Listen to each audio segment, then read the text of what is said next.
Much railway station पर गुज़िश्ता बरस जनवरी के ही महीने में BLA की जानिब से हमला किया गया था, जिसको FC बलूचिस्तान ने नाकाम बना दिया था। इस हमले की क्या तफसीलात थी, कैसे हमला हुआ था, उसको नाकाम कैसे बनाया गया और उसके बाद अब इस रेलवे स्टेशन की जो सिक्योरिटी है उसको कैसे इंश्योर किया जाता है, सर बताइएगा। मच रेलवे स्टेशन की सिग्निफिकेंस इस तरीके से भी है कि this is one of our task, जिसके अंदर हमारी जो रेलवे लाइंस आती हैं फ्रॉम कोयटा, जो ट्रेन्स आती हैं कोयटा से सिबी की तरफ और सिबी से जब टुवर्ड्स कोयटा की तरफ आती हैं,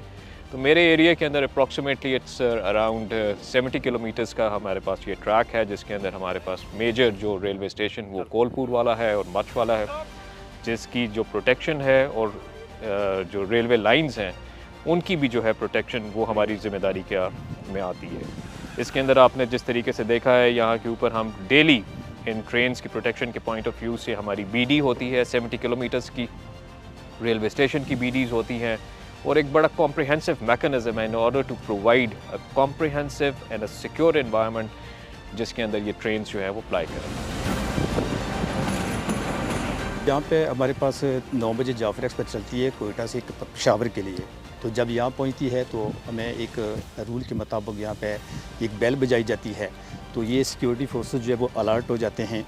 चेक करके फिर हमें बताते हैं कि भाई हमने तमाम सिक्योरिटी चेक कर ली है, पैसेंजर को चेक कर लिया है, सामान चेक कर लिया है, सारी गाड़ी चेक कर ली है, अभी आप गाड़ी चला दें। तो इस गाड़ी के चला देते हैं। उसके बाद फिर बुलान है, वो तकरीबन 2 दिन के बाद कोयटा से कराची के लिए आती है। दो गाड़ियाँ यहाँ से डोन में जाती हैं, 2 अप में आती हैं। जाफर एक्सप्रेस कोयटा से पेशावर के लिए जाती है और बुलान मेल जो होती है वो कोयटा टू कराची जाती है। सर, जो गुज़िश्ता बरस जो हमला हुआ था वो हमला आवर कौन थे और उनके अज़ाइम क्या थे? टेररिस्ट ऑर्गेनाइजेशन है BLA, जिन्होंने बेसिकली क्लेम भी किया, जो कि इफ़ आई से कि बलूचिस्तान का सबसे बड़ा टेररिस्ट अटैक था हिस्ट्री का। और साथ ही साथ मैं ये भी कहूँगा कि BLA को जो सबसे बड़ा हिस्टोरिकली रिपल्शन मिली और जो नुकसान उठाना पड़ा वो भी इसी अटैक के अंदर हुआ, जिसके अंदर अप्रॉक्सीमेटली 24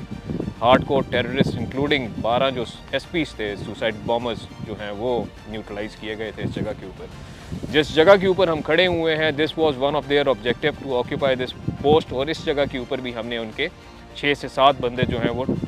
न्यूट्रलाइज़ करे। पूरे अटैक के अंदर not even a single inch जो कि वो ब्रीच कर सके, and we killed their 24 hardcore terrorist. और ये पूरा एरिया सब्सिक्वेंटली हमने क्लियर किया, and within a span of 24 to 36 hours this complete Mach was back into normalcy. मच शुमाली बलूचिस्तान का वो इलाका है जहाँ पर सिक्योरिटी के साथ साथ दीगर चैलेंजेस भी मौजूद हैं। रोज़गार की बात की जाए तो यहाँ के जो मुकामी अफराद हैं वो कोयले की कान में मजदूरी करते हैं और वहाँ से रोज़गार हासिल करते हैं, और इसके अलावा यहाँ पर सेब के बागात से भी वो अपना रोज़गार हासिल करते हैं।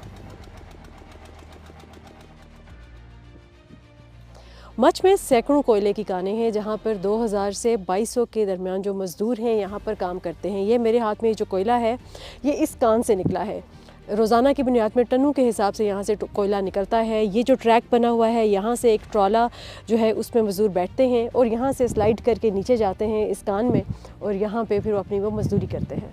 हमारे मच में जो है और काम नहीं है, यहाँ पे सिर्फ कारोबार है कोयले का, क्योंकि जितने भी लोग हैं ये कोयले के रोज़गार मतलब करते हैं। इधर कोयले के अलावा कोई और बागात नहीं है, सिर्फ कोयले का काम है। दिन के तकरीबन इधर मज़दूर कोई काम करते हैं, सारे जो एरिया है हमारे यहाँ कोई 2400-2000 मज़दूर हैं।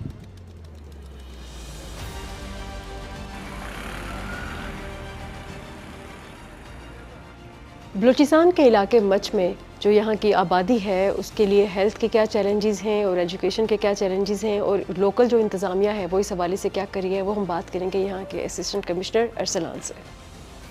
हमारा जो यहाँ पे एक तो सिविल हॉस्पिटल है,